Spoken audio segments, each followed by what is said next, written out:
Muy buenas tardes, tengan todos ustedes. Gracias por recibirnos en sus hogares.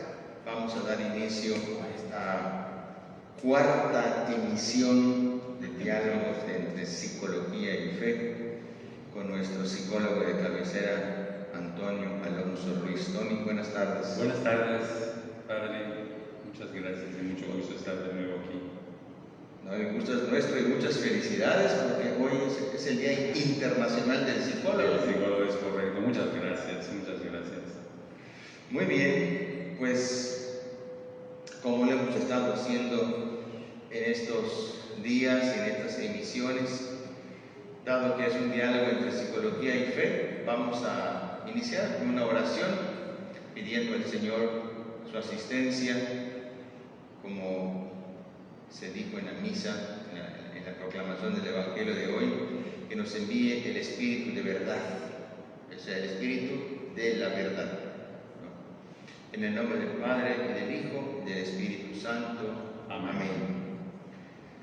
Le pedimos al Señor que infunda su gracia en nosotros, para que todo lo que digamos, para que todo lo que nosotros hagamos, sea inspirado por su Espíritu, y que este Espíritu de sabiduría, este Espíritu de verdad, este Espíritu de la verdad, este Espíritu de la justicia, este Espíritu de la caridad, abrace nuestros corazones e inspire nuestros sentimientos y nuestras acciones, para que todo lo que hagamos sea para mayor gloria de Dios y para bien nuestro y de nuestra comunidad.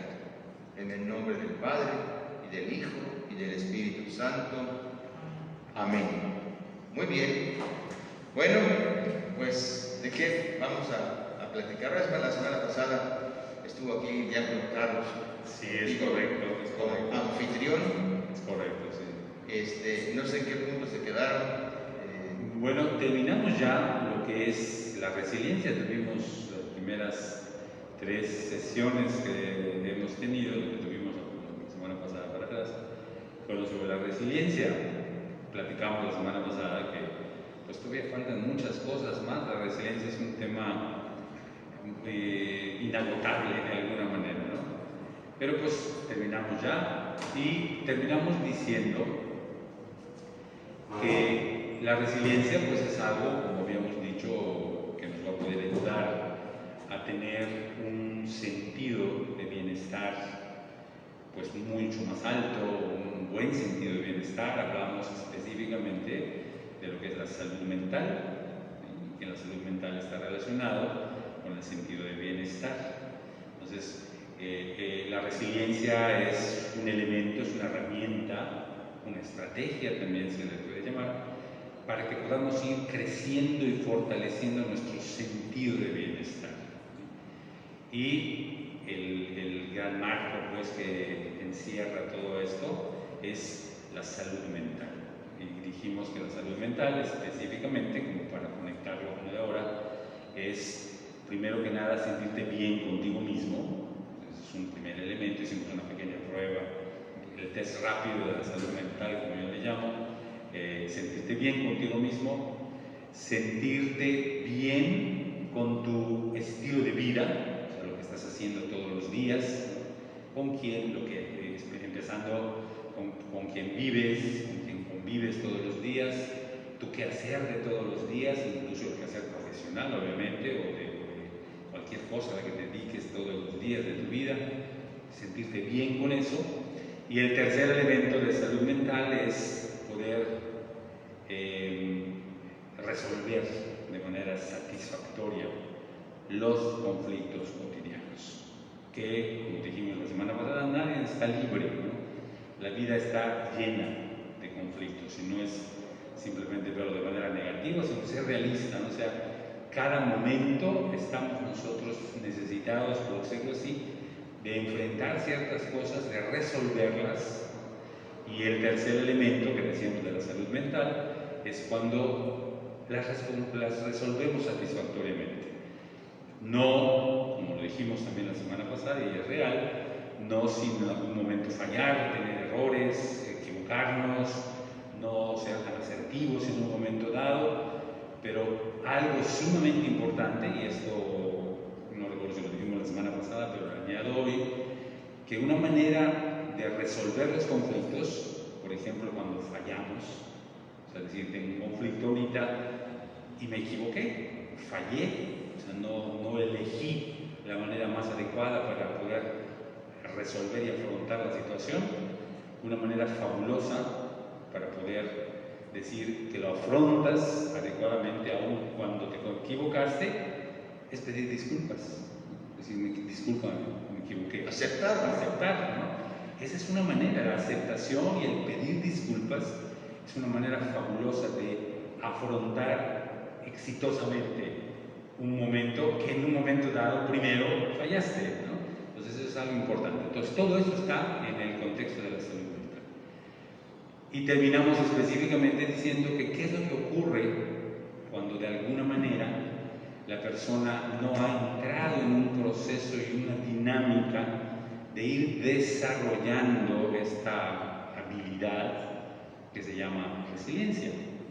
Dijimos que se empiezan a abrir rendijas, ¿no? Rendijas, y que es lo que va apareciendo. A veces podemos ver así como en los picaportes que estás viendo, que se empieza a ver en esas rendijas que se empiezan a abrir. Ansiedad.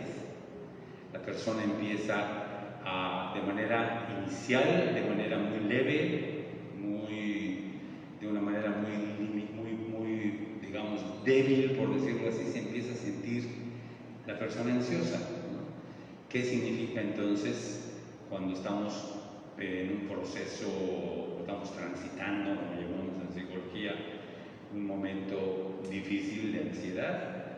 ¿Qué es lo que nos falta? Resiliencia, ¿no? Y hablando en cuestiones de qué es lo que existe, si existe la ansiedad o existe la resiliencia o existe el sentido de bienestar, podríamos decir de alguna manera que el sentimiento, es la emoción, la ansiedad es una emoción, ¿no? Y eso vamos a platicar un poquito hoy.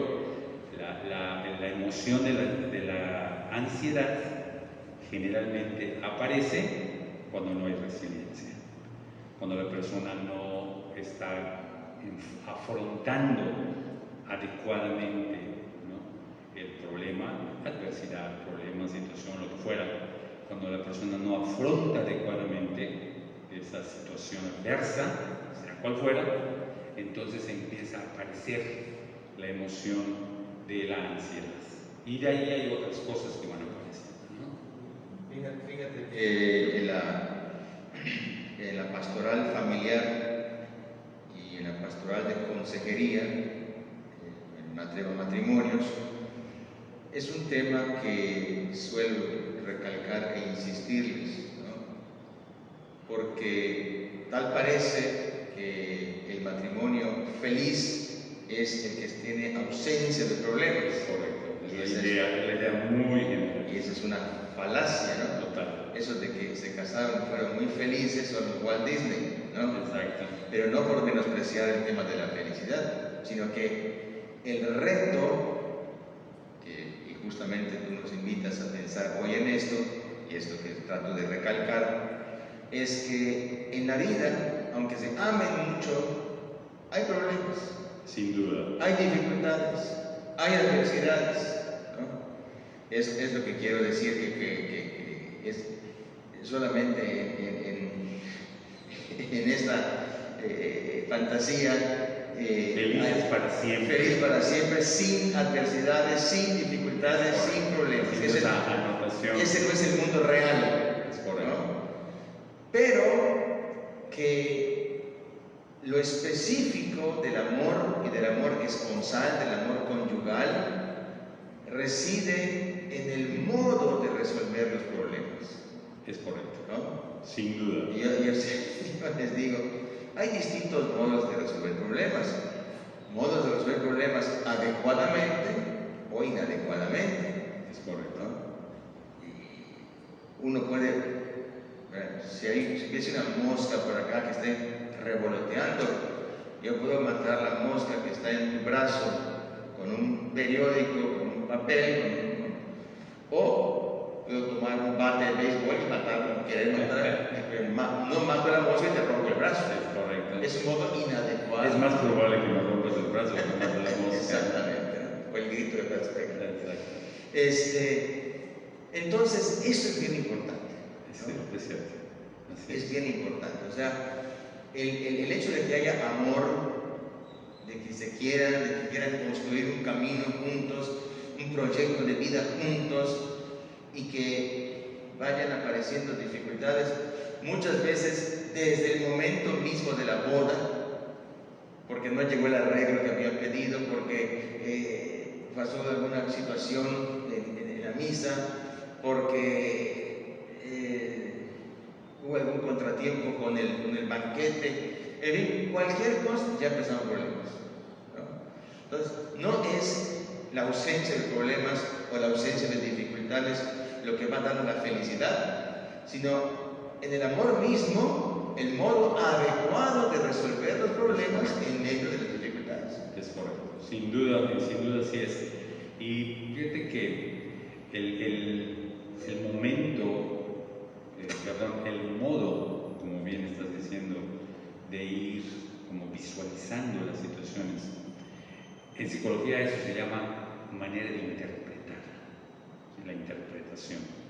En la interpretación, sin duda, está la clave, podríamos decirle, si queremos llamarle de esa forma, o el secreto, para poder afrontar las cosas de manera más adecuada.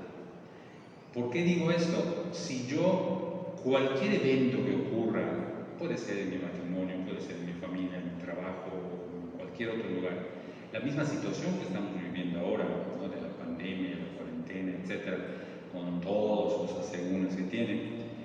Si yo elijo algo y lo interpreto de una manera, yo le llamo una manera desadaptativa, ¿no? Una manera equivocada, lo que fuera, ¿no?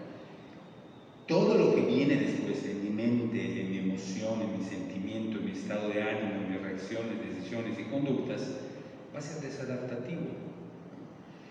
Por eso, si yo elijo una manera adaptativa, amigable, de tomar las cosas, como decimos normalmente que es interpretar, todo lo que va a venir después va a ser así.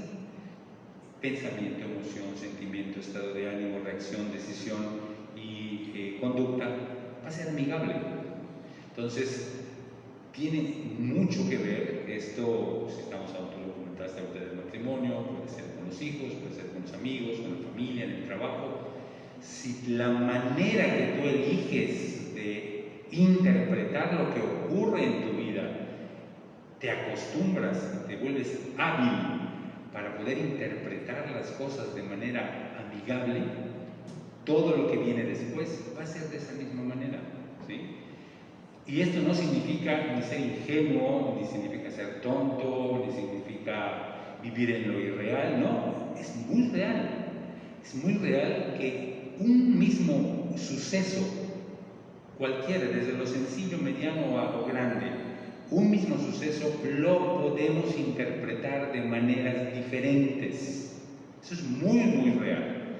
Cuando nos damos cuenta y vamos tomando experiencia de esto, nos vamos dando cuenta que es cierto que algo tan sencillo como poder interpretar las cosas de manera diferente puede hacer que todo lo que viene después sea diferente, ¿no? Entonces, esto es las mismas situaciones del matrimonio, de la familia, del trabajo, etc. Cualquier suceso y cualquier evento, cuando nosotros nos acostumbramos a interpretar de manera amigable las cosas, insisto, todo lo que viene es diferente. Bien, entonces, platicábamos entonces que cuando la persona, por cualquier motivo, por cualquier razón, no pone en práctica, o no entra en un proceso serio, por decirlo de alguna manera, de resiliencia, empiezan a abrirse rendijas, ¿no? Empiezan a abrirse rendijas, puertas, y una vez que se abre una rendija o se abre una puerta, sobre todo en estas situaciones, es difícil cerrarla, ¿no? Sí. Fíjate que a mí me preocupa mucho, Antonio, un problema reciente, actual, que se está dando en nuestro estado, bueno, en México, pero nuestro estado en particular, que padece de este peligroso virus del alcoholismo, ¿no? Que ante el tema de la ley seca hay personas que no tienen salud mental adecuada, que prepara bebidas adulteradas sabiendo que está haciendo venenos, ¿no? Ahí hay un grupo de gente mal, ¿no? Es correcto, y que esto, ¿verdad?, de manera clandestina se vende, y hay gente que consumiendo este alcohol adulterado se encuentra con la muerte, se ha encontrado con la muerte, ¿no? Y entonces ahora, además del COVID, ¿no?, de los enfermos del COVID, que son, digamos, de este grupo vulnerable, que están falleciendo porque son hipertensos, porque tienen diabetes, porque son obesos, por la causa que fuera, que no superaron la crisis de salud respiratoria, al COVID, que ya tiene su porcentaje de víctimas mortales. Se añade este grupo, ¿verdad?, que ya está en aumento también, ¿verdad? Ya todos los días hay cifras de que murieron 4, que murieron 2, que murieron no sé cuántos. Los más últimos, unos señores de Chuburná Puerto, murieron intoxicados por una bebida adulterada, ¿no? Entonces hablamos de salud mental, de ansiedad, ¿no? Claro. De falta de resiliencia, esa situación que es lacerante, ¿no? Que también es una de esas rendijas, de esas que se van abriendo. ¿No? Es correcto, así es. Es correcto, y lo primero que podemos decir acerca de la ansiedad es que la ansiedad es un mecanismo totalmente natural. Es más, la ansiedad es algo, por una parte, es un mecanismo que nos puede servir de defensa, ¿sí?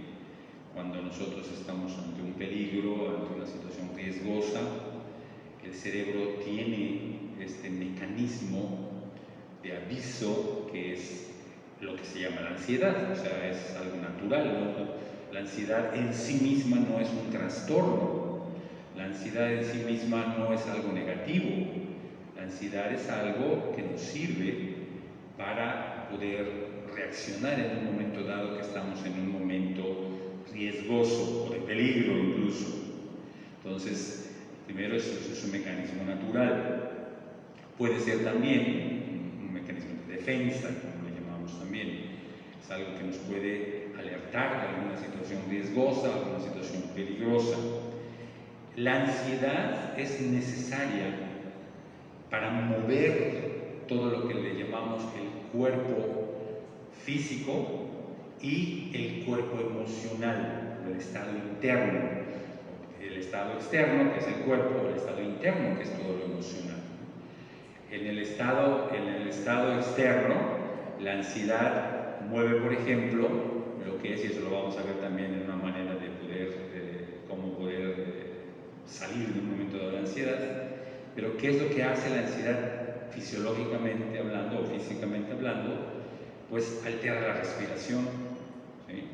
Y al alterar la respiración está alterando también el ritmo cardíaco. El ritmo cardíaco no es un error del cuerpo, naturalmente hablando, sino lo que está haciendo el cerebro es decirle al corazón que bombee más rápido para que haya más sangre, y esa sangre se vaya directamente, no se equivoca el cuerpo, lo manda a los músculos para que los músculos puedan tener más manera de poder reaccionar. La sangre, sabemos, es la energía, es el combustible del cuerpo. Entonces el cerebro hace eso por tal razón. La respiración, que también es más intensa, es para poder la persona esté ventilada de manera más intensa y que pueda moverse también junto con los músculos, poder mover. Se necesitan los músculos, pero también necesitamos el oxígeno para poder ir moviéndonos, ¿no? Entonces, toda esta reacción son reacciones completamente naturales, no son equivocaciones del cuerpo, del cerebro y del cuerpo, sino son reacciones naturales que están para poder movernos, ¿no? Y también mueve nuestro cuerpo interior, o sea, nuestro estado interno, mueve los pensamientos son de alerta, ¿no? Son pensamientos de alerta y por lo tanto emociones, sentimientos y estados de ánimo están también alertas para poder estar más atentos, ¿no? Así como el cerebro también va abriendo los ojos, las pupilas que se dilatan para poder ver mejor, también el pensamiento podemos decir, se dilata o se alerta para poder estar más atento a todo lo que está a nuestro alrededor. En fin, todo esto, todas estas acciones, tanto físicas como mentales y emocionales, son un mecanismo de defensa. O sea, la ansiedad es algo importante, es algo bueno. ¿Sí? Cuando entonces la ansiedad comienza a poder ser un problema, cuando empezamos nosotros a alertarnos de esta manera, o por situaciones actuales, pero que no son reales, ¿sí? Entonces, no sé, por ejemplo, nos empezamos a preocupar de lo que pueda estar pasando aquí, lo vamos a poner, ¿no? Es que si agarro esto, que no está infectado, algo es esto, y la situación, y a lo mejor hace ratito alguien había que tenía el virus y estuvo aquí y agarró, situaciones que realmente, muy posiblemente, no sean reales, pero entonces yo me empiezo a preocupar por eso. Y entonces el cerebro dice, hay peligro, y el cerebro empieza a mandar todas las señales que debe de mandar en una situación de peligro, de alerta. Acuérdate que ya habíamos dicho anteriormente que hubo un gran neurólogo y psicólogo, premio Nobel incluso en neurología y en neuropsicología, español, Santiago Ramón y Cajal, que decía, el órgano más obediente que tienes es tu cerebro. Entonces, si yo, Antonio, estoy pensando que aquí hay riesgo, que hay peligro, que a lo mejor seguramente el que estuvo antes aquí tenía este problema, entonces el cerebro dice, hay peligro, y en ese momento el cerebro activa todo el protocolo de alerta, ¿no? Y entonces empezamos a sentir ansiedad por algo que no sabemos que existe y que muy posiblemente no exista. Y cuando eso entonces se vuelve más recurrente y más intenso, entonces ya empieza a dar problemas, ¿no?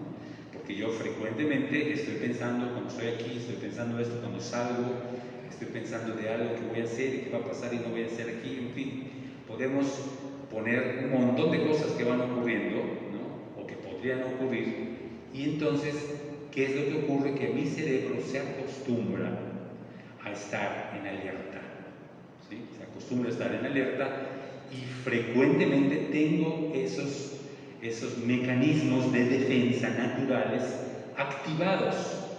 Está activado mi cuerpo, mis pupilas están dilatadas constantemente para poder ver mejor, que algo que no existe, ¿no? Mi corazón está acelerado, que está mandando más sangre a los músculos, especialmente a todos los sistemas.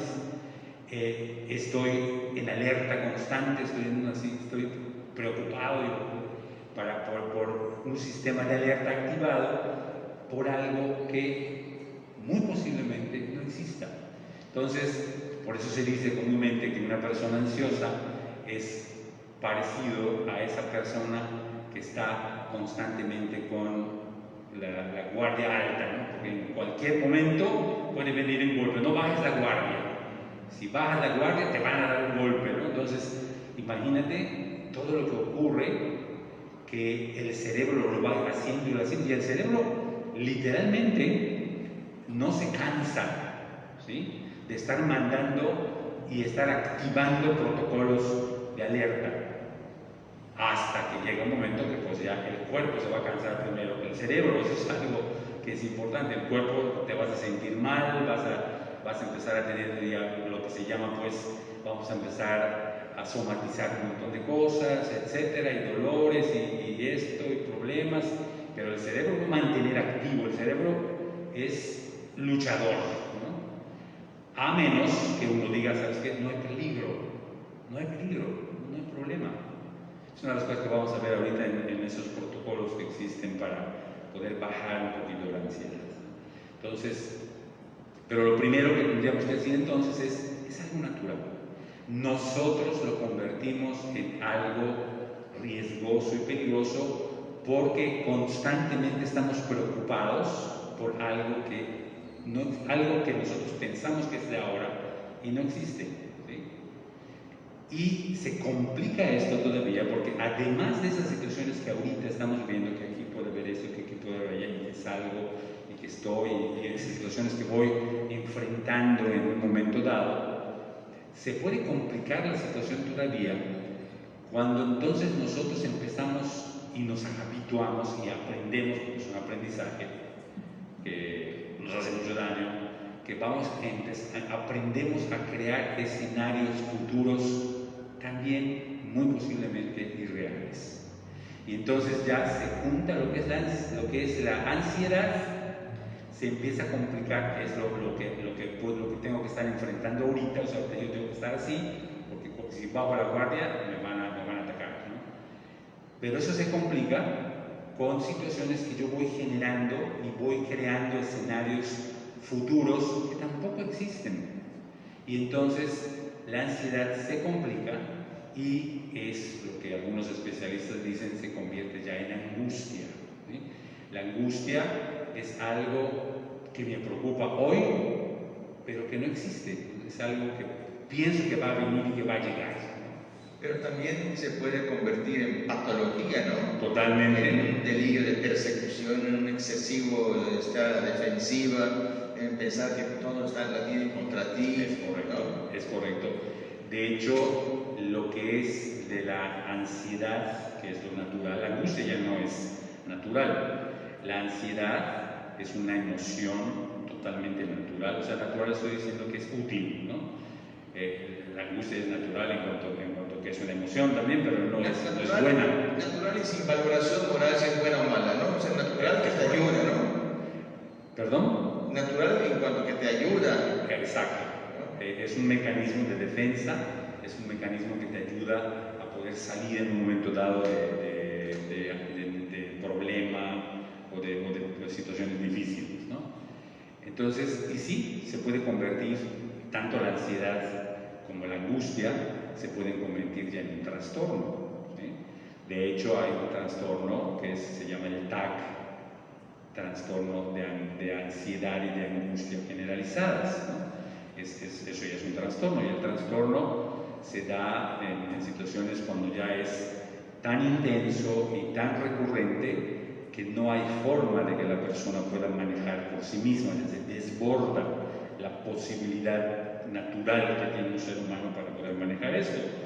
Y hay dos situaciones, hay veces que incluso es necesario un tipo de medicamento, son los ansiolíticos, para poder calmar un poco esas situaciones, esa recurrencia e intensidad, ¿no?, de los pensamientos. Todos son pensamientos, ¿no? Eso es algo que no hay que perder de vista. Todo eso son pensamientos, no está afuera, ¿no? Todo está dentro. Pero llega un momento que la recurrencia y la intensidad, ¿no?, o sea, la frecuencia y la fuerza con la que están presentes todos esos pensamientos que están generando ansiedad y angustia son tan fuertes que desbordan la posibilidad natural de manejarlos, ¿no? Entonces, cuando ya se requiere o medicamentos, en algunos casos, y en la mayoría, por no decir en todos, pero en la gran mayoría, se necesita un apoyo profesional, ¿no?, de psicoterapia, para poder ir manejando, para regresar las cosas, ¿no? Pero sin duda, lo primero es la ansiedad, es algo bueno, es algo que te puede servir en un momento dado, pero hay que tener cuidado en la forma de interpretar las cosas, porque eso es lo que va abriendo rendijas para que entonces pueda haber cada vez más fuerza y más recurrencia, o más fuerza y más frecuencia en los pensamientos. Pero sin duda, lo que no podemos perder de vista es que la ansiedad es algo que está en la mente de la persona. Son pensamientos, y pues pensamientos que provocan todo lo que todo pensamiento provoca: emociones, sentimientos, estados de ánimo, decisiones y reacciones, ¿no?, en conductas. Ya ansiosos. Entonces, esta sería una primera situación, ¿no?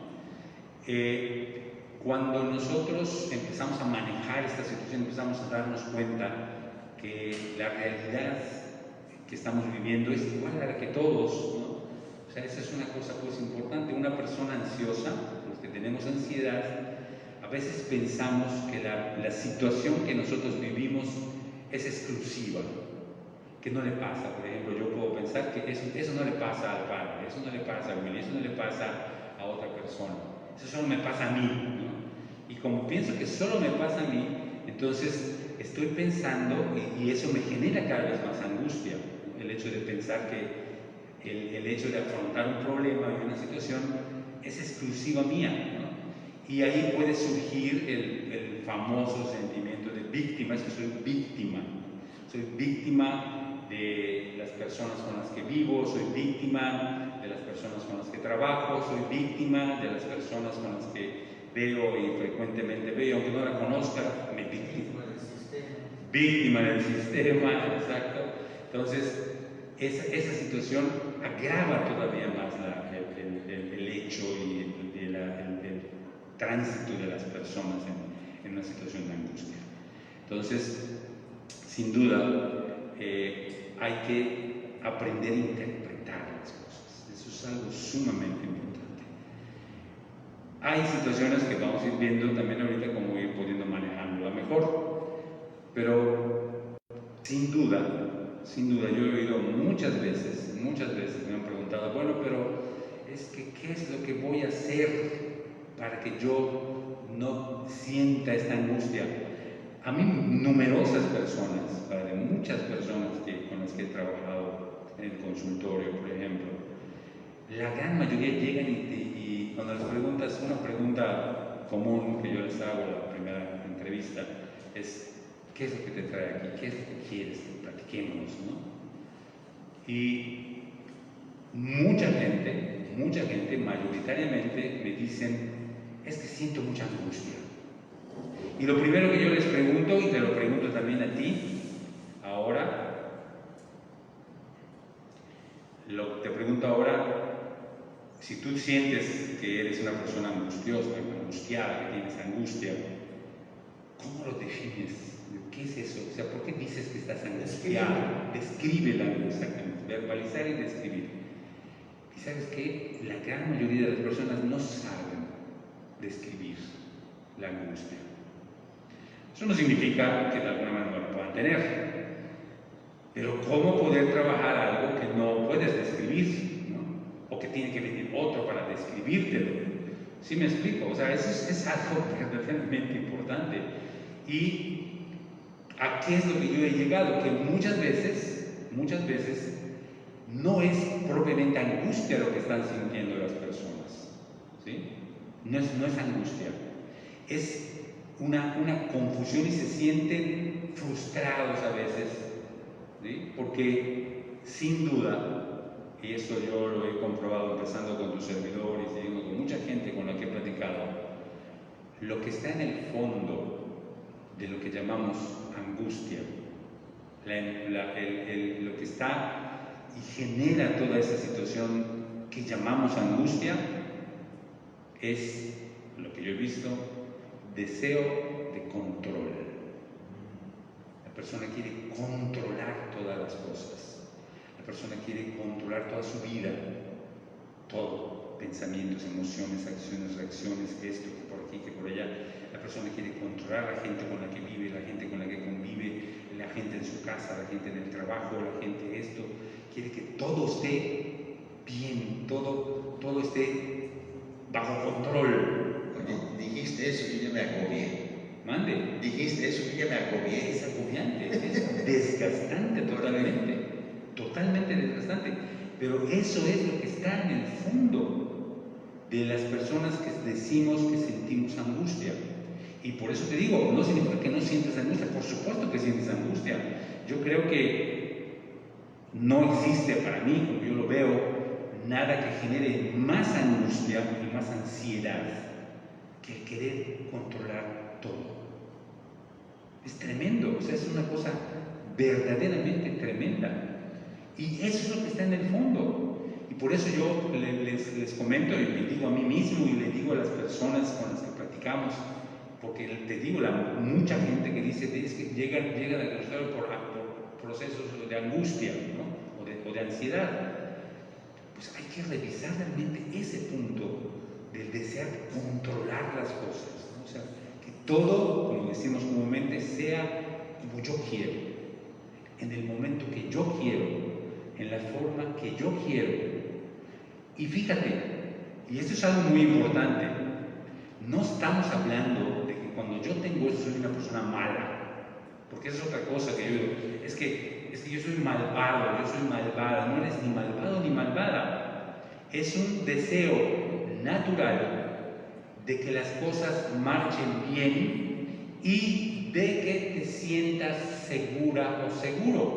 O sea, el fondo de esto, más aún en el fondo, no es malo. O sea, no es malo que las cosas marchen bien. No es malo que te sientas seguro o segura. Eso es bueno. El punto es de que para que las cosas, porque yo me pueda sentir segura o seguro, entonces me equivoco y tomo una decisión equivocada y empiezo a pensar y empiezo a decidir y empiezo a actuar de tal manera que el que tiene que controlar las cosas soy yo. ¿Sí me explico? Eso es el fondo. El fondo no es maldad, de verdad, es que es un malvado, es una malvada porque todo quiere que salga como es. No es maldad. Es una necesidad natural de tener seguridad. ¿Qué pensamos cuando las cosas no salen bien? Que nos van a afectar. Estamos en riesgo, estamos en peligro. Y en muchos casos es cierto. Si las cosas no salen bien, nos ponemos en riesgo, nos ponemos en peligro, ¿no? Las dos expectativas que se manejan en cuadros de ansiedad son cuidar lo que se tiene y lograr o conseguir lo que no se tiene. Son dos cosas, son los dos parámetros que se manejan en la ansiedad. Cuando algunos de estos fallan, entonces se genera una ansiedad. O sea, ¿por qué? Porque hay algo que no está funcionando bien, y cuando no está funcionando bien, entonces me genera angustia, me genera ansiedad, ¿no? Con cuidar lo que se tiene y lograr conseguir lo que no se tiene, ¿sí? El punto es que cuando entramos en cuadros de ansiedad, estos dos se vuelven locos, ¿no? O sea, empezamos a ver y lo que más comúnmente ocurre es que por querer conseguir lo que no tenemos, que es una cosa totalmente natural, que es uno de los parámetros de la angustia, olvidamos esto de lo que tenemos, ¿no? Y eso es lo que comúnmente decimos: hombre, estás muy preocupado por esto, ya en extremos, ¿no? Y no te das cuenta de todo lo que tienes, y eso es lo que ocurre. O sea, ese parámetro de angustia que es querer lograr la angustia, porque es ese esfuerzo que se activa el protocolo de trabajo, de esfuerzo y de lucha por lo que no se tiene, ¿no? Pero se olvida lo que se tiene. Entonces, generalmente, cuando estamos angustiados, podemos estar angustiados, por eso dice que la angustia es por algo que no existe. Yo quiero tener esto, quiero hacer esto, quiero poder hacer aquello, pero me estoy olvidando lo que sí tengo, lo que sí puedo, ¿no? Y lo que sí sé. Entonces, ese es el punto en realidad. Entonces, realmente en el fondo de la angustia está el querer controlar todo. Hay que revisarnos allá. Hay que revisarnos realmente si yo soy una persona que frecuentemente tiendo a controlar las cosas. ¿Cómo podríamos nosotros, entre otras maneras, de poder ir revisándonos esto de que si yo soy una persona que tiendo a controlar todo, ¿no? Una manera clara es mi forma, por ejemplo, de aceptar que se hagan las cosas de manera diferente, ¿no? ¿Qué tan abierto estoy, qué tan abierto o abierta soy de poder aceptar cosas que no vienen de mí, o sea, hacer las cosas de otra forma, de otra manera diferente, ¿no? Eso es algo interesante, es un parámetro muy sencillo, pero que te puede servir para ver si realmente eres una persona abierta a que las cosas se hagan de manera diferente. ¿Sí me explico? Sí. Y de esto que dices también es un poco peligroso cuando en esas aras de buscar una seguridad teniendo control, ¿no?, te metes ya con vidas ajenas. Es correcto. Es decir, no solamente quieres que las cosas, sino que también quieres poner controlar a las personas. Es correcto, ¿no? Es correcto. De hecho, cuando das ese paso, que es muy común que lo demos, es cuando las cosas se complican más. Porque posiblemente, que aún así no es del todo real y posible, yo puedo tener todo en orden en mi vida, ¿no? Que a fin de cuentas tampoco es del todo posible que Antonio tenga todo bien ordenado en su vida, no es posible, o sea, no, somos limitados. Pero si yo aún en mi vida, que es lo que me corresponde a mí mismo, no puedo tener todo en orden exactamente de una manera determinada, imagínate en tu vida que yo pretenda que tú seas así, o que yo pretenda que la otra persona sea así. Es imposible, y eso es entonces uno de los mayores sufrimientos de la persona ansiosa o angustiada, que se vuelve un círculo vicioso, ¿no? Si no están en orden las cosas, me angustio y me siento ansiedad. Si veo que no lo puedo hacer, me vuelvo a angustiar. Entonces es un círculo vicioso que se va alimentando y retroalimentando. Y eso es totalmente cierto. O sea, si ni en uno mismo puede uno controlar las cosas, en su propia vida, lo que está en tus manos, por decirlo así, no lo podemos tener de manera total y completamente ordenada. Imagínate en la vida del otro, literalmente es más que imposible, ¿no? Bien, aquí hay una pregunta, ¿sí? Sí, justamente es interesante, sí, interesante esta pregunta. Para no caer en ansiedades ni controles. Están llegando preguntas. Tú Sí. me dices a qué momento terminas lo que quisieras exponer para dar paso a las preguntas que ya comienzan a llegar del auditorio. ¿Podemos nada más eliminar tu indicación? Sí. De algunos factores que van como predisponiéndonos a la ansiedad. Sin olvidar que la ansiedad es un protocolo natural que el cerebro activa cuando estamos nosotros en riesgo. Hay ciertas cosas, ciertos factores que pueden predisponernos a pasar más allá de la línea, ¿no? A cruzarnos de la línea natural y entrar a situaciones de ansiedad que ya no son saludables, que ya no son buenas, ¿no? Uno de los factores es precisamente el factor biológico. Hay personas que heredamos de alguna manera, factores biológicos y genéticos, que estamos muy predispuestos de alguna manera biológicamente a ser ansiosos, ¿no? A cruzar esa línea invisible que hay entre el protocolo natural y saludable de la ansiedad como algo que nos va a ayudar a salir adelante y dar un paso más allá y empezar a inventar cosas, ¿no? O sea, a crearse escenarios totalmente inexistentes, ¿no? La cuestión biológica. También el estilo de vida puede ser un predisponernos a tener ansiedad o angustia. Cuando tenemos, por ejemplo, trabajos donde hay mucha relación con la gente, aunque pueda parecer contrario, ¿no? Pero las personas que están en constante comunicación con las personas de diferentes maneras, tu trabajo, por ejemplo, que es estar hablando constantemente con las personas, donde tenemos que estar incluso ver la manera de cómo ayudar, cómo orientar, como un maestro, por ejemplo, un psicólogo, una psicóloga, de que estamos constantemente oyendo situaciones difíciles, situaciones problemáticas, conflictivas, y estamos en constante comunicación con las personas, o cualquier otro tipo de trabajo, ¿no? Donde hay mucha presión, donde hay situaciones donde si fallas en una situación hay peligro, ¿no? de que puedas poner en riesgo la vida de las personas, en fin, todo ese tipo de situaciones pueden convertirse en un factor de predisposición, o sea, nos puede predisponer a ser ansiosos, obviamente si no manejamos las situaciones adecuadamente. Y hay otro que es también bastante común, que es el de aprendizaje.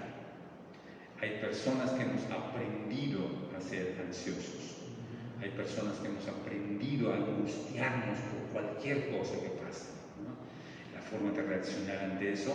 Y en el fondo está esto, como lo dijimos en un principio, el punto de la interpretación. Sabemos que cuando cambiamos la interpretación puede cambiar todo. Pero hay veces que así lo aprendimos, ¿no? Tuvimos a lo mejor un papá, una mamá, una abuela, una hermana, una tía, un tío muy cercano a nosotros, que era una persona que frecuentemente estaba angustiada por las cosas, ¿no? Por las situaciones que pasaban en la vida. Esta situación, por ejemplo, ahora que está pasando por la pandemia, en la cuarentena, puede generar mucha ansiedad, ¿no? Y eso, los niños que están pequeños, ¿no? A lo mejor pueden aprender que la manera de enfrentar y solucionar las cosas es angustiarse, ¿no? Es gritar, es regañar, es ponerse a llorar, y tantas cosas que están pasando ahorita en las casas, ¿no? De regaños, de pleitos, de gritos. Y los niños, y los no tan niños también, podemos aprender de qué es la manera de enfrentar situaciones adversas, ¿no?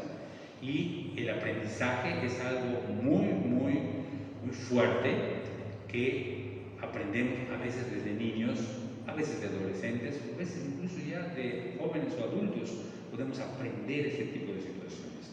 Entonces, ¿cuál sería el aprendizaje? De que cuando hay una situación adversa, cuando hay una situación difícil, cuando hay una situación que no es lo que a mí me parece que sea, lo que tengo que hacer es sentirme angustiado, sentirme ansioso y reaccionar, sobre reaccionar ante eso, ¿no? Entonces, es también un factor predisposicional que es el aprendizaje, ¿sí?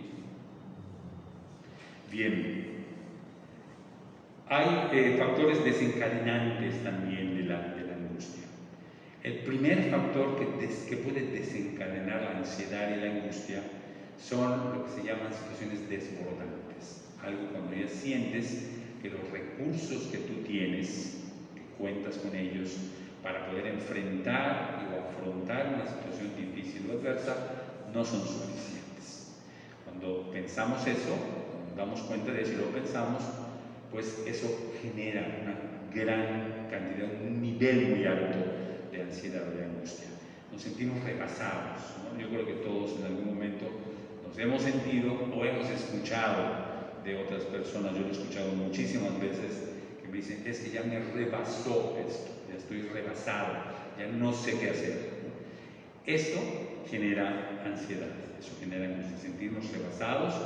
¿Qué es sentirse rebasado? Yo tengo estos recursos para afrontar una situación adversa, pero la situación es mucho más grande, no me va a dar estos recursos para poder afrontar esto, ¿no? Eso genera angustia. El dinero es una situación que puede dar angustia. Yo tengo este dinero, pero tengo que pagar, que son 100 y esto vale 5.000, no puedo, ¿no? Pero eso lo necesito. Eso puede generar angustia también, que es una de las cosas que están pasando ahorita, la situación económica tan difícil, ¿no? Entonces también es un factor que puede desencadenar angustia. Bien, ese es uno de los factores. El otro factor que puede desencadenar la angustia son todas aquellas situaciones que me exigen, literalmente la palabra, me exigen o es necesario, que yo cambie ante esa situación. Eso también puede generar ansiedad y angustia. Yo estoy ante una situación y veo con claridad. En el principio, el primer factor que es me siento rebasado, no hay manera, ¿no? En el segundo factor, que es el cambio, yo me doy cuenta de que puedo cambiar para poder solucionar esto. Pero esa necesidad de cambio genera también ansiedad. Cuando dices que tienes que cambiar, tienes que ser diferente. Y esa necesidad, ¿no? Esa exigencia de cambio también es un desencadenante de ansiedad o incluso de angustia. La situación está así, si yo cambio en esto, a lo mejor cuando menos puedo empezar a dar los primeros pasos para solucionar, pero no quiero cambiar, ¿no? Y entonces empezamos a decir muchas cosas, es que no soy yo, es que es él o es ella, es que nuestra situación, es que esto así, es que yo esto siempre lo he hecho así, ¿por qué voy a hacerlo diferente? ¿O por qué yo y el otro no? Un montón de palabras que con las que verbalizamos el temor a cambiar, el temor a adaptarnos a una situación diferente. Eso es un gran desencadenante de angustia o de ansiedad. También los otros son los obstáculos. Cuando nos topamos con un obstáculo y nos damos cuenta que hay un obstáculo, que hay un problema, hay una situación difícil, eso también es un desencadenante de ansiedad o de angustia. ¿Sí? Y hay otro que puede ocurrir de alguna manera, como estaba diciendo hace ratito, el consumo, por ejemplo, de narcóticos o cosas de estas, alcohol, que la mente de la persona pierde totalmente el rumbo de las cosas. Eso sin duda dentro de la persona genera o es un desencadenante de ansiedad y de angustia, ¿no? Entonces, eso sería entonces los que desencadenan. ¿Qué es lo que puede mantener la ansiedad? Entonces hay unos factores que mantienen, ¿sí? El miedo al miedo, dicen precisamente. O sea, yo tengo miedo al miedo, o sea, hay una situación que me da miedo y eso me duplica el sentido del temor, ¿no? O sea, ¿y qué es lo que ocurre con esto? Que el miedo al miedo me paraliza completamente y no me hace pensar adecuadamente para decir, ok, si me da miedo, pero yo actúo, ¿no? Yo actúo y voy a hacerlo de cualquier manera. El miedo al miedo pues es algo que puede mantener e incluso retroalimentar y incrementar la ansiedad y la angustia, ¿sí? No tener las habilidades necesarias para afrontar los problemas, eso también puede ser algo que retroalimenta la ansiedad, ¿no? No afrontar los problemas. Y en esto de afrontar los problemas habíamos dicho cómo no es solamente resolver problemas, hay ciertos problemas que tienen solución, pero hay ciertos problemas que no tienen solución, entonces tenemos que afrontarlos. Afrontarlos es aprender a vivir de alguna manera con ciertas situaciones difíciles, anómalas, incluso en un momento dado, es decir, no es lo que me gusta, pero de alguna forma hay que afrontarlo y hay que seguir adelante, ¿no? Y cuando no tenemos, perdemos la habilidad para afrontar, ¿no? Otra cosa que puede mantener la angustia y retroalimentarla o la ansiedad son los ensayos-error. O sea, yo ya hice muchas veces esto y no funciona. Eso que me estás diciendo no funciona. Entonces, ¿a dónde nos lleva esta actitud mental? A cerrarnos, decir, no, ya no hay solución, eso ya se acabó, eso ya no se puede, así va a ser siempre. Entonces, esas veces que hemos hecho algo y no ha funcionado bien, puede convertirse también en una fuente muy fuerte de ansiedad y de angustia. Hay una situación también que hace que mantenga, que retroalimente la ansiedad. Hay ciertas áreas de nuestra vida que comúnmente, vamos a decir, las tenemos bien manejadas, ¿no? Vamos a suponer nuestra relación de pareja. Es una situación que vamos llevando, vamos conviviendo, vamos bien, con todo, como decías al principio, Padre, con los problemas y las situaciones que van pasando. Pero cuando yo soy una persona muy ansiosa, ¿sí? Me va dando esa situación, me voy perdiendo habilidades para resolver las cosas, me voy cerrando cada vez más por la angustia, se va incrementando mi sensación de ansiedad y me voy sintiendo angustiado. Entonces empiezo a afectar otras áreas que no tienen nada que ver con lo que está pasando en mi cabeza, pero entonces empiezo a afectar otras áreas. Puede ser la vida de pareja, puede ser la vida de familia, puede ser el trabajo, puede ser la vida con mis amigos o mis amigas, la vida social. empieza a afectar otras, la ansiedad empieza a afectar otras áreas que antes estaban bien, estaban transitando bien de alguna manera, pero por la ansiedad que yo voy teniendo y esa ansiedad que voy teniendo y recurrente y de manera muy intensa, voy afectando esas áreas, ¿no? Y esa afectación de áreas que antes no estaban afectadas empieza a convertirse en una retroalimentación muy fuerte, muy intensa de ansiedad y de angustia. La persona, yo por ejemplo, me empiezo a sentir solo, es decir, es que estoy solo, no tengo realmente el apoyo de mi pareja, de mis hijos, de mi familia, de mis amigos, pero no es porque eso esté ocurriendo afuera, sino porque está aquí. O sea, mi misma ansiedad está golpeando esas áreas y realmente no está ocurriendo tal como yo lo estoy pensando. Entonces, la ansiedad que empieza a golpear y afectar las áreas que normalmente estaban funcionando bien o que no estaban conectadas directamente, se conectan directamente. Entonces ya todo se vuelve parte de una misma cosa y la ansiedad y la angustia entonces afecta todo lo que realmente. Y puede empezar con una, con dos, con tres, con todas las áreas de mi vida donde me desempeño cotidianamente. Bien. Y hay una pregunta que está aquí precisamente, algo que alimenta y retroalimenta la ansiedad y la angustia, después de que ya empiezan las áreas a verse afectadas de una manera muy directa, muy intensa, empezamos entonces, la persona, cuando tengo ansiedad y ya pasé la línea después de los protocolos naturales y positivos de lo que debe ser el sentimiento de la emoción de la ansiedad, perdón, de la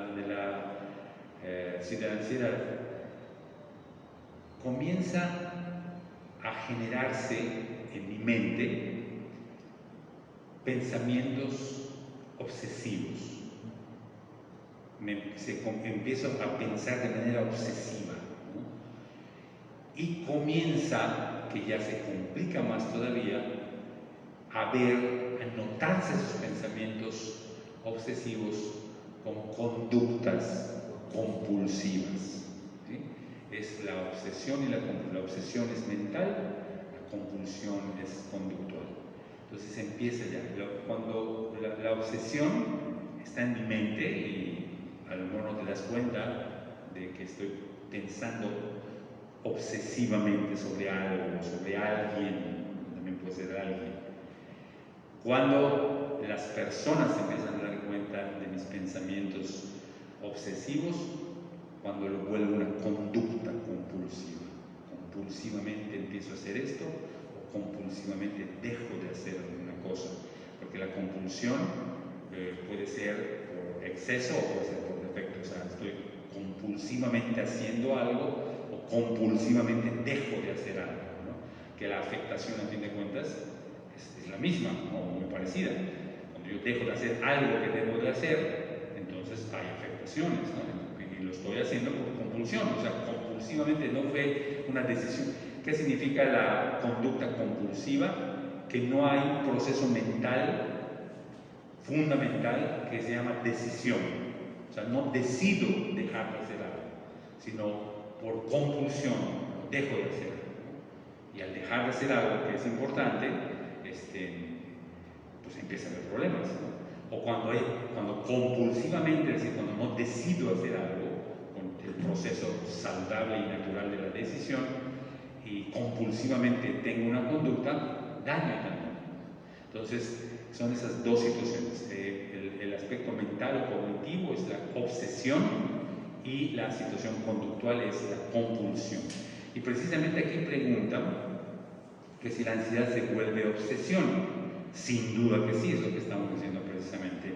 Y es también, no se trata de asustar a nadie, pero la realidad es cuando ya comienzan a haber pensamientos obsesivos, significa que ya hubo un camino largo de emoción obsesiva, de ansiedad, y hay niveles muy altos de ansiedad, ¿no?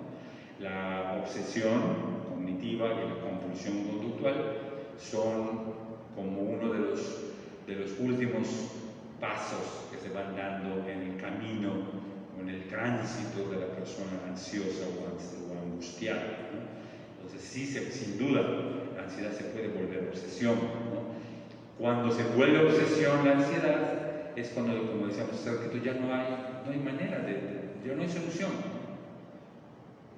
En algunos casos, no sabemos cuáles en concreto, pero por ejemplo, cuando yo pienso, yo soy así y no voy a cambiar, ese es un pensamiento obsesivo, ¿no? ¿Por qué? Porque no lo pienso solo una vez, sino lo pienso muchas veces.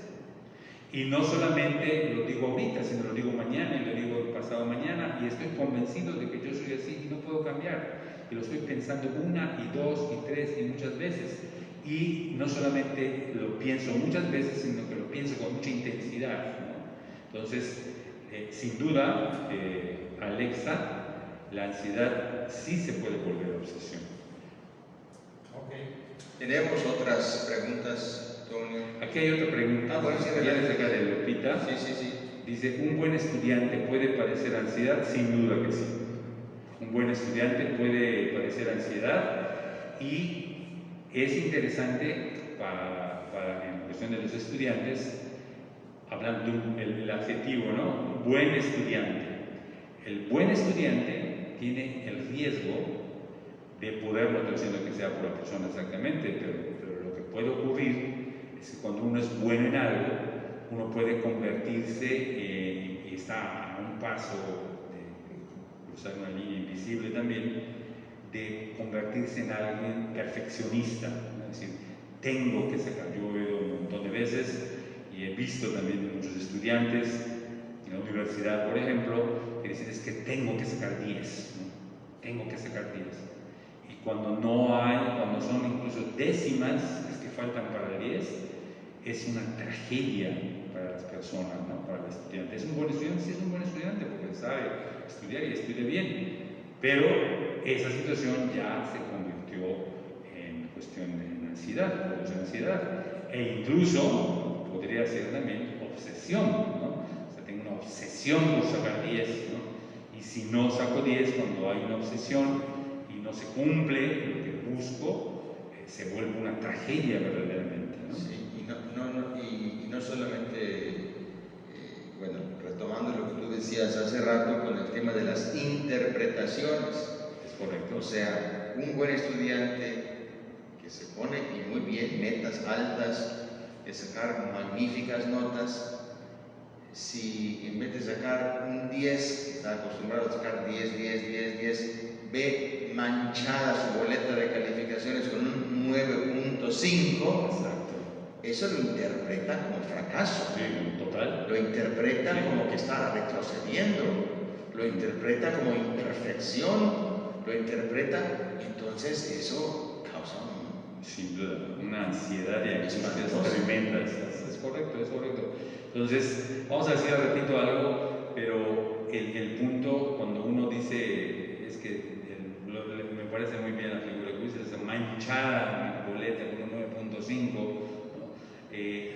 Lo que falta ya es poder, primero, me parece, como podríamos decir, como que reestructura tu concepto de buen estudiante, ¿no? Hay que reestructurar el concepto de buen estudiante. El buen estudiante, sin duda, y no es porque yo no haya sacado puros 10, pero un buen estudiante no es el que saca puros 10, ¿no? O sea, que puede ser y que puede sacar buenos puros 10, puede colocarse en buen estudiante, sin duda que sí, pero no es lo único. O sea, no es el único criterio que estaría en el concepto de buen estudiante. Entonces habría que reestructurar el concepto de buen estudiante.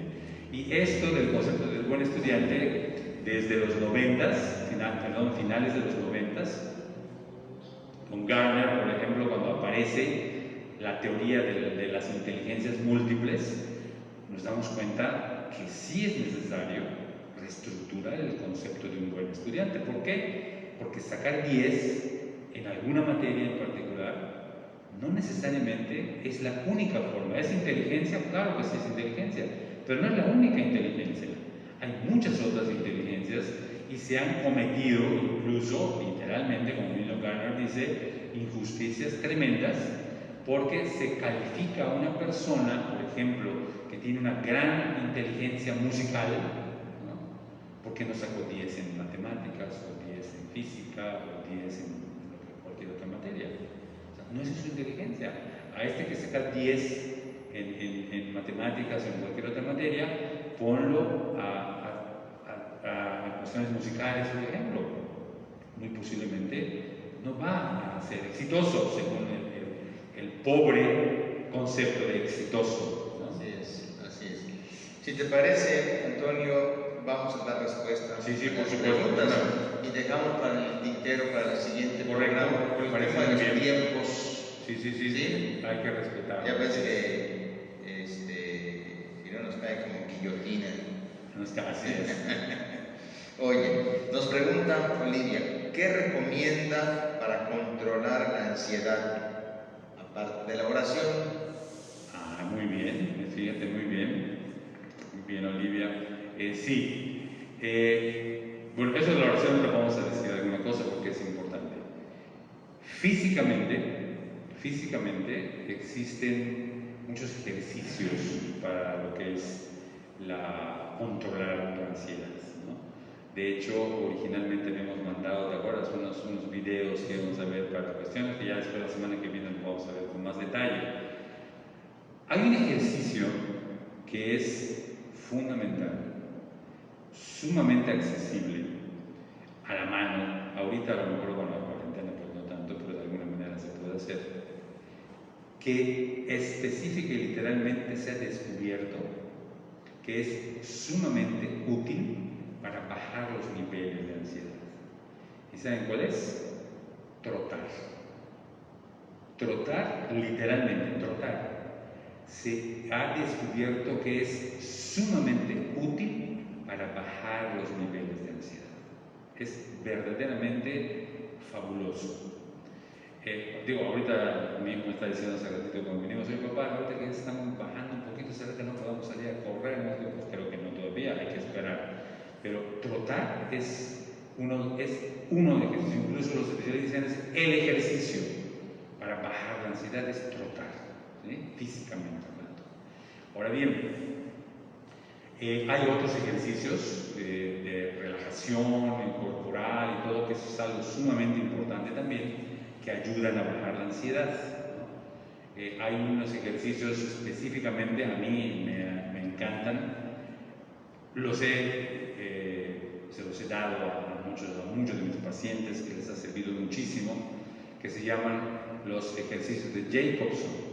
Los vamos a ver la semana que viene. Son unos ejercicios muy sencillitos que los podemos hacer sentados o acostados, cualquiera de las dos. Y hay tutoriales muy buenos que ya lo mandamos, que lo vamos a ver la próxima semana, para poder realizar estos ejercicios que son verdaderamente muy útiles y muy efectivos para bajar pues, la ansiedad.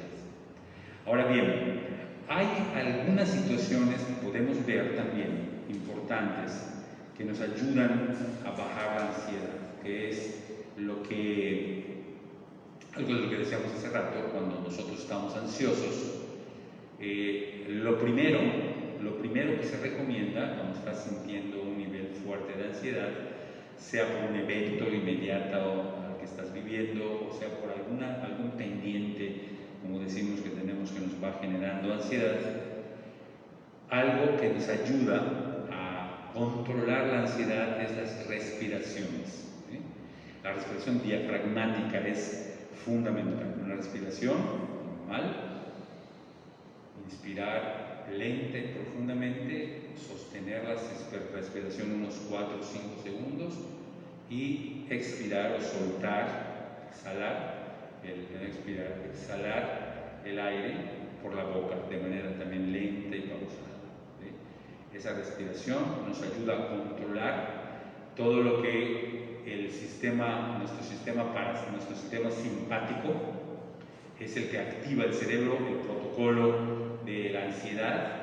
El cerebro lo que activa es el sistema simpático, es el que activa acelera el corazón, dilata las pupilas, va dando respiraciones, ¿no? Pero cuando esto se da, la respiración ayuda porque hay dos riesgos, cuando estamos sintiéndonos ansiosos, hay dos riesgos ligados directamente con la respiración. Uno, podemos hiperventilarnos, ¿no? Está respirando demasiado rápido y nos hiperventilamos y eso se marea y no es bueno. O nos hipoventilamos, o sea, dejamos de respirar al ritmo que es necesario, que también causa problemas. Entonces la respiración, el controlar la respiración es un punto clave para ir manejando la ansiedad. Cuando hace muchos años, no sé cuántos, pero ya hace muchos años, había en la tele esos anuncios que decían cuenta hasta 10, ¿te acuerdas? Que decían, no sé qué, cuenta hasta 10. ¿Qué es ese tiempo que cuentas hasta 10? ¿Qué es lo que te ayudaba? A respirar, precisamente, entre otras cosas, a respirar. O sea, controlar la respiración es fundamental. Bien, una segunda situación para controlar la ansiedad es sustituir los pensamientos irracionales, ¿sí? Cuando estamos sintiendo ansiedad, hay sin duda una lista, a veces larga, a veces corta, de pensamientos irracionales. Y los pensamientos irracionales no los que están dirigidos directamente a la situación que estás viviendo. ¿Cuál es un pensamiento irracional que surge en el momento de la ansiedad y de la angustia? El extremo, me puedo morir. Esto que está pasando, puedo morir. Un segundo pensamiento, esta situación es difícil, es riesgosa, tengo que salir rápidamente, ¿no? Tengo que salir corriendo, por ejemplo, que es una de las figuras más comunes que tengo como respuesta a la ansiedad, ¿no? ¿Qué otra cosa, otro pensamiento? Esto no tiene solución. Esto que está pasando en el momento, como que no hay solución, independientemente de lo que estemos pasando. Por eso decía, los pensamientos irracionales no se ligan directamente a lo que está pasando, sino son pensamientos que la misma angustia genera, ¿no? Esto no tiene solución. Y un cuarto pensamiento irracional que suele surgir en el momento, en el episodio de angustia, de ansiedad o de angustia, es: esto no va a acabar, esto no tiene fin, esto va a ser así siempre, ¿no? Son los pensamientos irracionales. Entonces hay que evitarlos, ¿sí? ¿Qué es lo primero para evitarlos? Lo que se sugiere es conviértelos en pregunta. Por ejemplo, si tu pensamiento es: esto me va a morir, esto me va a matar, tú dices: ¿realmente esto me mataría? ¿Realmente si una situación me mataría? O en la segunda pregunta: ¿esto realmente es tan terrible como estoy pensando? ¿Es tan terrible? ¿Verdaderamente es tan terrible? Volver a pregunta. O la tercera pregunta: ¿esto no tiene solución? ¿Verdaderamente no tiene solución esto que está pasando ahorita? No habrá manera, no habrá alguna forma de que yo pueda solucionar esto, sea yo o sea pidiendo ayuda. Y la última pregunta del pensamiento racional que surge volviendo a la pregunta es: ¿verdaderamente eso no tiene fin? ¿Será que todo el tiempo va a ser así? No puede ser, ¿no? O sea, volverlo en pregunta, ¿me explico? ¿Sí vas a decir algo? No. Sí, entonces, la primera forma de evitarlos es convertirlos en pregunta, ¿sí? Lo siguiente sería contestarte esas preguntas, ¿no? Que sería que eso va a ir bajando la ansiedad. Por ejemplo, la primera pregunta trágica, que es: ¿esto me va a matar? ¿Me mataría realmente esto? Esto es de muerte, esta situación. Y estamos hablando de esas preguntas surgen cuando hay situaciones muy difíciles, ¿no? Pero verdaderamente eso es de muerte. O responder: no es de muerte, esto no me va a matar, puedo salir adelante, ¿no? A la otra pregunta, que es: ¿esto está tan terrible? Pues no es tan terrible, yo creo que podemos ayudar, puedo hacer esto, puedo hacer aquello. O sea, ya estar buscando respuestas a esto, ¿sí? A la situación de que si va a ser para siempre, pues no, esto va a acabar. O sea, no hay nada que dure para siempre. Esto va a acabar, seguramente esto lo estoy sintiendo ahorita, pero pronto voy a entender y voy a salir adelante, para contestarte esta situación, ¿no? Entonces, esto es algo que nosotros podemos evitar, y reemplazando esos pensamientos irracionales. que van surgiendo en todo episodio, ¿no? En todo episodio de ansiedad o de angustia. Y la última cosa que podemos hacer para manejar la ansiedad y la angustia es enfrentarla realmente, ¿no? Ya que estamos físicamente ya más tranquilos, ¿no? Ya hemos controlado nuestra respiración, ya tenemos todo más, estamos más de hecho relajados incluso, ya que nos dimos cuenta de que los pensamientos irracionales que disparan y que retroalimentan pues todo lo que es la ansiedad y la angustia no son tanto como realmente los pensé y los sentí en un momento dado, sino que puedo yo alguna solución, si no en ese momento, puedo yo seguir dando pasos, ¿no? Para poder seguir escribiendo la situación que vaya a pasar y poder resolviéndola, ¿sí? Y después de eso entonces, de evitar y de respondernos, es afrontar lo que es la emoción. Es decir, me siento angustiado y tengo que aceptarlo tal cual, ¿no? Aceptar. Y cuando yo lo voy aceptando y me voy dando cuenta de que no es tanto como yo pensé en un momento dado, sin duda esa emoción se va a ir debilitando, va a ir bajando, porque el poder de una emoción, eso es algo muy importante, el poder de una emoción tú misma o tú mismo se lo das. Las emociones en sí mismas pueden ser muy intensas porque yo le estoy dando esa intensidad, ¿no? La alegría, por ejemplo, cuando pasa algo grandioso en mi vida que esperaba y me siento realmente contento y feliz, la emoción intensa de alegría, yo le estoy dando esa intensidad, ¿no? Total. O ese dolor y ese sufrimiento tremendo que estoy sintiendo, yo le estoy dando ese poder a esa emoción, yo le estoy dando, le estoy calificando, le estoy dando ese poder a la emoción de tremenda y de destructiva incluso a veces, ¿no? Tenemos varias preguntas, algunas de las preguntas que están aquí ya las respondiste, pero por respeto vamos a decirlas y mencionarlas, ¿no? Bueno, Laura, mi sobrina tiene 11 años. Le pregunté cómo se sentía en estos días y me contestó que tenía mucha ansiedad, la niña de 11 años.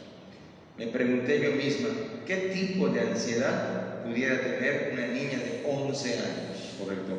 Es la misma ansiedad que puede tener cualquier persona. La ansiedad que podemos tener en sí misma es exactamente la misma. Hay dos cosas que yo le diría a Laura. La primera, sería bueno conversar un poquito más con su sobrino, ¿no? Sí. Con el sobrino, conversar un poquito más. Algo es exactamente lo que platicábamos al principio. Platicar un poquito más, platicar con esta persona un poquito más, con ¿por qué dices que es angustia? ¿Por qué calificas eso como angustia? Primero, o sea, ¿por qué lo calificas como angustia? Segundo, ¿qué es lo que sientes? ¿Qué es lo que estás sintiendo? Que verbalice lo que estás sintiendo. No lo sé, a lo mejor está sintiendo que tiene ganas de jugar y no puede, tiene ganas de salir y no puede salir, tiene ganas de ver a sus compañeros y compañeras, amigos. Acuérdate que en la adolescencia la fuerza del grupo es clave, ¿no? Y no ver a sus amigos, no ver a sus amigas puede ser realmente un provocador de ansiedad, de angustia. Entonces no estamos diciendo que no está sintiendo angustia la persona o el niño, ¿no? Pero que lo diga, o sea, ¿qué es lo que está sintiendo? ¿No? Y es exactamente lo que acabamos de decir, aplicado a esto. Y es que, vamos a suponer, no sé exactamente qué pueda decir el niño, vamos a decir, pero es que puede decir que no, que quiere salir y no sale, que quiere ver a sus amigos y no los ve, puede ser, no lo sé, lo que diga, ¿no? Y irlo conversando y platicando con el niño, ¿no? Y ¿cuál es la idea de esto? Que el niño se vaya dando cuenta qué es realmente lo que está, que empiece a afrontar eso, realmente lo que está pasando, ¿sí?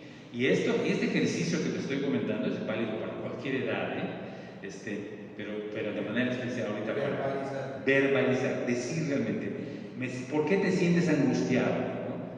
Pues me siento angustiado porque quiero ver a mis amigas y a mis amigos y no los puedo ver. ¿Y qué más? ¿Y qué es lo que te angustia? ¿Por qué te angustia eso? Entonces ir conversándolo y platicándolo, ¿no? ¿Hasta dónde vamos a llegar, por ejemplo, en cada pregunta? En la misma persona no lo va a decir, ¿no?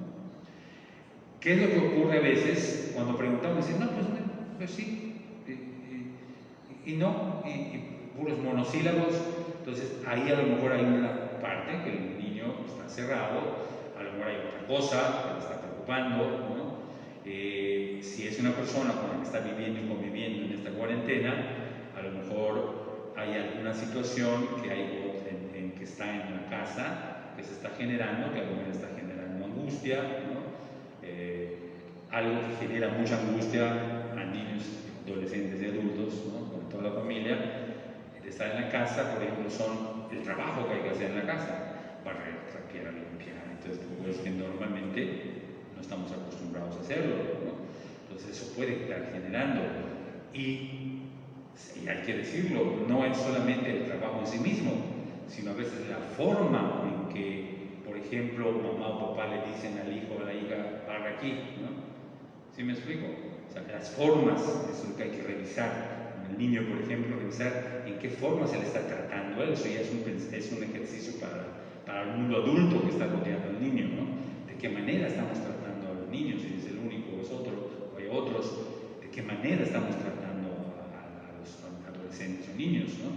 Si estamos tratando de manera respetuosa, si lo estamos tratando de manera incluso cariñosa, ¿no? Porque eso es una cosa importante.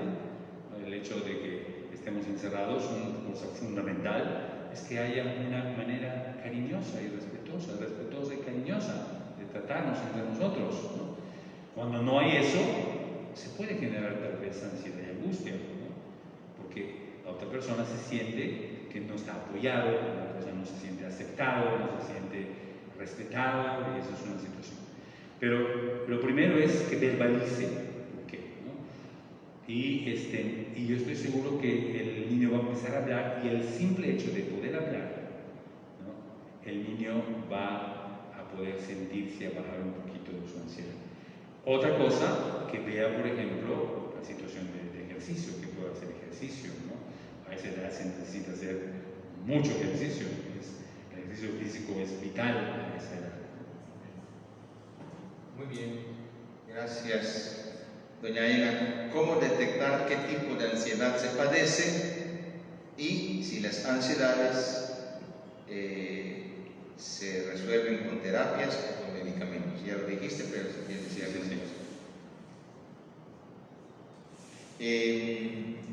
¿Cómo se aprende la ansiedad desde niños si nadie nos dijo que era ansiedad?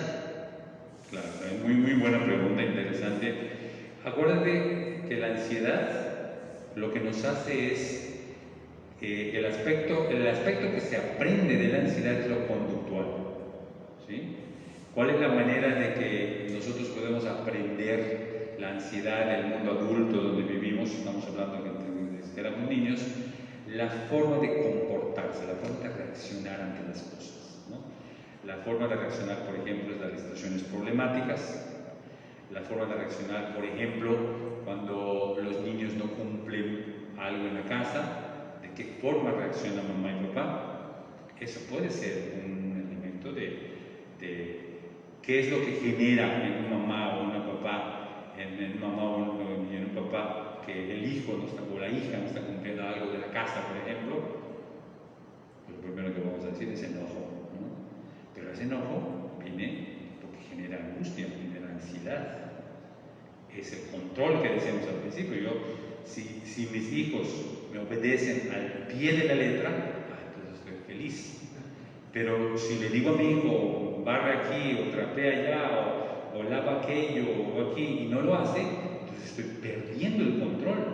Y ese perder el control de la situación de afuera me hace perder el control dentro, y a lo mejor grito y ofendo, y esa forma conductual, con eso le estoy enseñando al muchacho o a la muchacha, o incluso al niño o a la niña, que cuando algo no está bajo mi control, bajo tu control, tienes que reaccionar de esa manera, ¿no? Y entonces se hace lo inverso, así como cuando decíamos que al cambiar y reestructurar el pensamiento se cambia la conducta. Cuando nosotros vemos conductas y las practicamos, generamos todo si yo pienso algo que me genera ansiedad, voy a tener emoción, sentimiento, estados de ánimo, decisiones y reacciones conductuales ansiosas, ¿no? Agresivas, tal vez, por ejemplo. Pero cuando yo veo una acción agresiva ante una situación difícil, yo empiezo a pensar, entonces, esta es la manera de solucionar la situación. Cuando alguien no hace lo que tiene que hacer, lo que tengo que hacer es gritar. Cuando alguien no cumple, lo que tengo que hacer es ofender. Cuando alguien no cumple, tengo que pegar. Cuando alguien no cumple, tengo que insultar, ¿no? Y eso es una forma de aprender conductas ansiosas, y en un momento dado ya se convierte y el niño empieza a sube de la conducta al estado de ánimo, del estado de ánimo al sentimiento, a la emoción y al pensamiento. Entonces ya se estructura en la mente que cuando algo no está bien, no está bajo mi control, tengo que gritar, tengo que ofender, tengo que insultar. De esa manera se aprende. Como decía mi papá, eso lo mamó en su casa. Mande. Eso lo mamó en su casa. Así es, sin duda. Muy bien. También nos dijiste cuáles son los riesgos de sufrir la ansiedad. Eso ya también sí. comentado. Y también lo habías dicho, lo explicaste ampliamente. Es posible que la ansiedad genere síntomas de malestar físico hasta el punto de pensar que te vas a morir por el malestar físico. Sin duda. ¿Qué tanto puede afectar la salud física o cómo diferenciar si realmente te estás muriendo o solo es ansiedad? A veces no lo entendí. ¿Cómo diferenciar? ¿Qué tanto puede afectar la salud física? La salud física está totalmente vulnerable ante una situación de ansiedad mental. Totalmente vulnerable. O sea, nos podemos enfermar. Yo puedo ser la persona físicamente más fuerte, pero si me habitúo a pensar, a tener pensamientos ansiosos, voy a llegar al momento de ser obsesivo compulsivo. Y eso me va a enfermar sin ninguna duda. O sea, el cuerpo físico está totalmente vulnerable ante una situación ansiosa o de ansiedad o de angustia. Eso sin duda. Y la segunda parte que dice, ¿cómo diferenciar si realmente te estás muriendo o solo es ansiedad? Lo dijimos un ratito, sí, ¿no? O sea, que tú piensas que esto es sí. La gran mayoría de las veces cuando los pensamientos irracionales generados por una situación ansiosa, la gran mayoría de las veces son miedos a la muerte totalmente imaginarios, no son reales. Si hay físicamente algo, pues tú lo vas a ver. O sea, ¿qué es lo interesante de esto? Por ejemplo, en una situación de un accidente, por ejemplo, ¿no? O sea, hay un accidente que se voltea el coche, por ejemplo. Eso yo lo he visto, por ejemplo, en casos cuando hay de intervención inmediata después de algún shock fuerte. La gente, ¿qué es lo que pasa? Que se bloquea completamente, el cerebro bloquea totalmente. Cuando hay una situación de muerte real, fíjate bien, el cerebro bloquea todo, ¿sí? Y deja solamente lo que el cuerpo necesita para reaccionar, que generalmente es el sistema nervioso autónomo, tanto simpático como parasimpático, para que todo siga funcionando. Exactamente, ¿sí? Pero cuando hay una situación real de muerte, el cerebro bloquea todo. Entonces, esto podríamos de alguna manera diferenciarlo entre las situaciones de ansiedad. La situación de ansiedad, cuando, por ejemplo, las situaciones no están marchando como yo quiero y pasa alguna situación en concreto y decía, es que, ¿cómo lo verbalizamos? Tengo ganas de morirme, ¿no? Tengo ganas de morirme realmente. Esa persona no se va a morir, al menos ahorita. Tiene un pensamiento obsesivo de muerte, pero no se va a morir. Las situaciones reales, y es lo que está preguntando aquí, ¿cómo descubrir si realmente me puedo morir o solo es ansiedad? eso, cuando es una situación real de muerte, el cerebro bloquea todo y lo que está alrededor también te habla de eso, ¿no? Un accidente, un incendio, lo que fuera, ¿no? que te pone en peligro real de muerte. Eso es totalmente observable. Muy interesante. La ansiedad, Carol, la ansiedad puede hacer que te alejes de tus amigos con los que te llevabas antes de lo que está pasando, y te mandan mensajes, los contestas por educación, mas no por gusto. Me enfoco más en oración y ejercicio. Bueno, la ansiedad puede hacer que te alejes de tus amigos. Totalmente sí. Y generalmente cuando vivimos frecuentemente en situaciones de ansiedad, y en el fondo la ansiedad, como dijimos al principio, es un deseo de controlar a las personas, controlar tu vida y controlar la vida de los demás, antes de que tú te alejes, tus amigos se van a alejar de ti, sin duda. Cuando eso ya llega al extremo de querer controlar todas las cosas, antes de que yo decida alejarme de ti, tú te vas a alejar de mí, pero muy posiblemente, ¿no? Ahora, la cuestión de que te escriben y que contestas por educación y todo, eso ya es una situación anímica tal vez, ¿no? de la persona está desanimada, que también es uno de los efectos, por decirlo así, de la ansiedad, es la depresión o la tristeza. La persona se siente deprimida, se siente triste, se siente desanimada, desmotivada, y también es posible que sea de la ansiedad, o puede ser también por otra situación. Yo lo que le recomiendo a la persona que lo pregunta es que se analice si realmente es por la situación que está viviendo ahorita, o antes de esto ya con cierta frecuencia o recurrencia ha tenido esos episodios de desánimo o de tristeza, ¿no? Ok. Y la última, ¿verdad, Willy? La última nos vamos. La última nos vamos, sí, porque ya repasamos. Ya recalentaron la cena 2 veces. Juan Carlos, ¿algún daño fisiológico como golpe en la cabeza podría ocasionar ansiedad? Bueno, como reacción a un golpe. Correcto. Si tuvo una lesión, un golpe, por ejemplo, un golpe en la cabeza, ¿no? Y la persona, por ese golpe de la cabeza, tiene algún tipo por la lesión, tiene algún tipo de limitación, ¿no? Es decir, ya a lo mejor no se da cuenta bien de las cosas, o tiene algún problema físico, ¿no? De lo que fuera, ya no es tanto la angustia, aunque sí puede parecerse lo que pueda generar la angustia, o en otras palabras, ¿en qué medida se puede hablar de angustia en un caso como estos? En la medida que la persona se dé cuenta de lo que está pasando, ¿eh? Si el golpe fue tan fuerte, más bien la lesión fue tan fuerte, de que la persona no se da cuenta de ya muchas cosas, pues no se puede hablar de la angustia, de ansiedad, porque la ansiedad es algo que originalmente uno opta por esa situación, ¿no?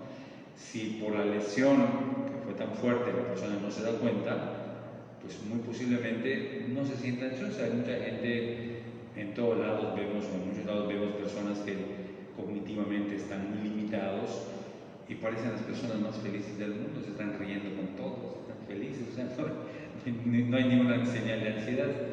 Pero en este caso, si la lesión no fue tan fuerte y la persona sí se da cuenta de esas limitaciones sí podrían causar ansiedad en un momento dado si la persona no los maneja adecuadamente.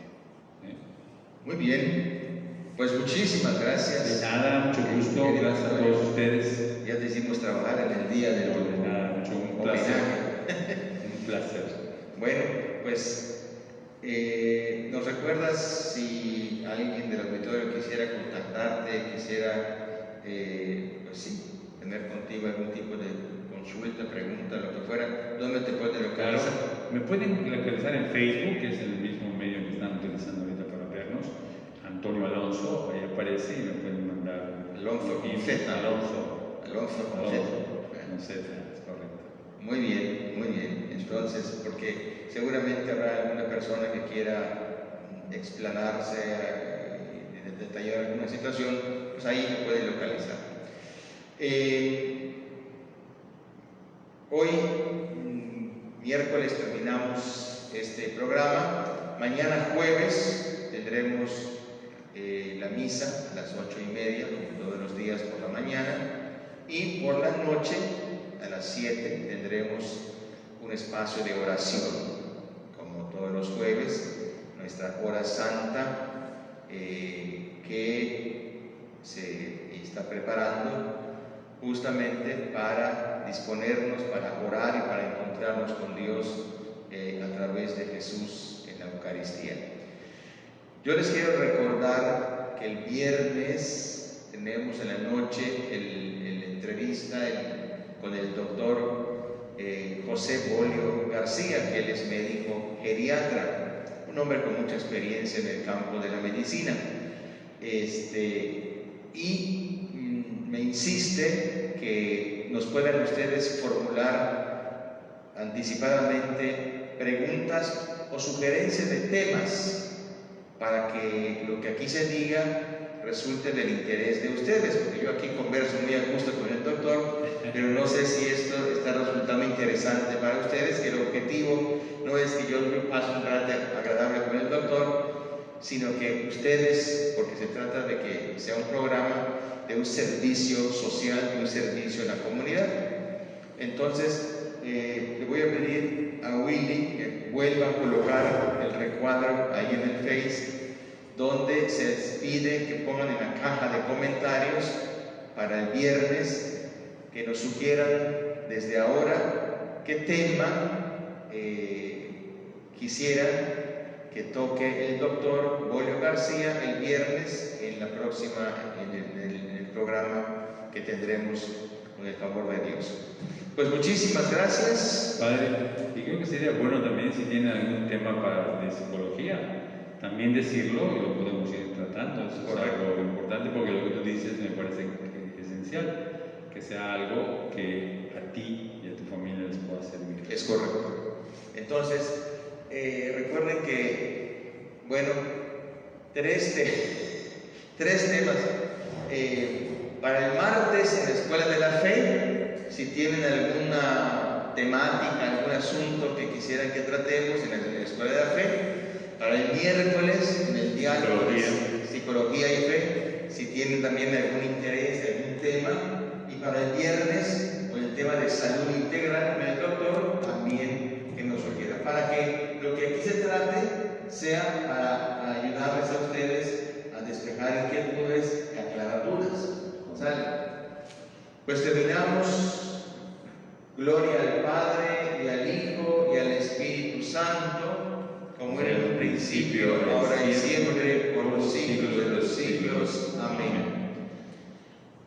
Santa María de Guadalupe, esperanza nuestra, salva nuestra patria y conserva nuestra fe. San José Sánchez del Río, ruega por nosotros. Muchísimas gracias, buenas noches, buen descanso. Gracias, Antonio. De nada, mucho gusto, un placer. Buenas noches, gracias.